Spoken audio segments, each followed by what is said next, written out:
We're getting to the point in Duluth's cold winter months when I have to pencil in a good 15 minutes just to put on enough layers to go out for a run. And the first step of that is I need to take off this scarf that I wear around the house because I'm so cold all the time in our house.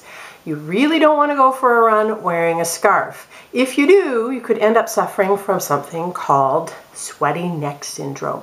I once saw a woman suffering from this syndrome. She had run for many, many years while wearing a scarf, and what happened was her neck just sweated itself so skinny that it no longer could hold up her noggin. And so she had to spend her every day with her head flopping, wobbling, toppling from side to side because the neck could no longer support it.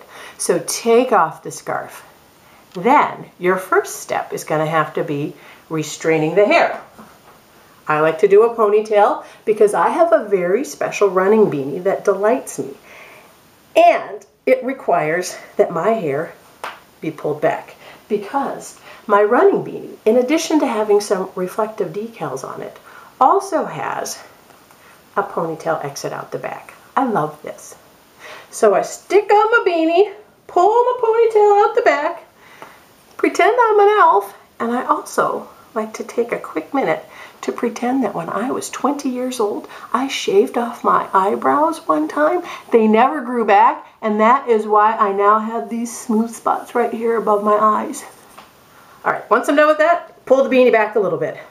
My next step is to put in my earbuds so that I can enjoy my podcasts, which distract me from the pain that I'm in while I'm running. So I get my earbuds in. The earbuds are topped off then by this amazing invention called an ear mitt. These little things snap onto my ears. I do wish their brand name was the Eartha Kitt ear mitt, just because I like the way that sounds. So to me, it's the Eartha Kitt ear mitt that I am applying. I have to slide the back of the ear in quite laboriously. I have to tuck my earlobe and my earbud into it before snapping it to my head. Then we get the beanie on top. Do my other Eartha Kitt ear mitt. Stuff the stuff in. There we go.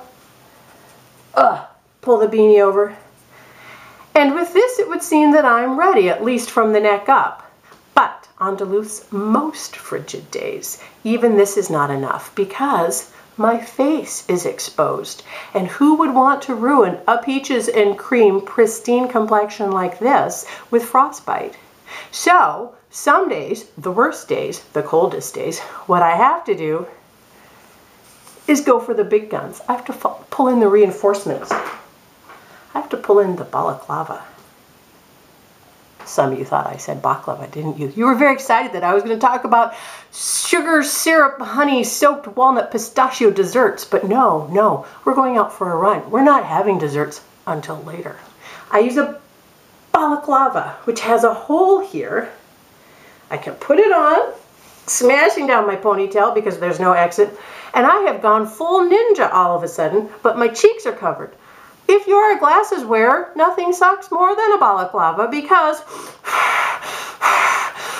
within about 2 minutes of panting, your lenses are all fogged up. So this is me staggering around in the cold as though I'm somehow doing myself good when in fact I can't see a thing. Honestly, to tell you the truth, on the really, really, really cold days in Duluth, the balaclava is not enough on its own.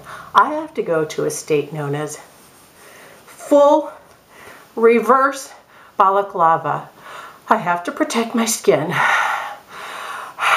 I have to go out into the world ready to not get frostbitten. Of course, it is at this point, after the 15 minutes or so I've just spent getting myself all layered up and protected, that I realize I'm a little thirsty. I should have a drink before I go out for a run. It doesn't really work very well. And then what happens is I go outside and I'm all wet and I freeze stiff in about 3 minutes. Thus making the case for the better choice being staying inside during the winter, maybe doing the occasional downward dog, perhaps having a large dessert plate full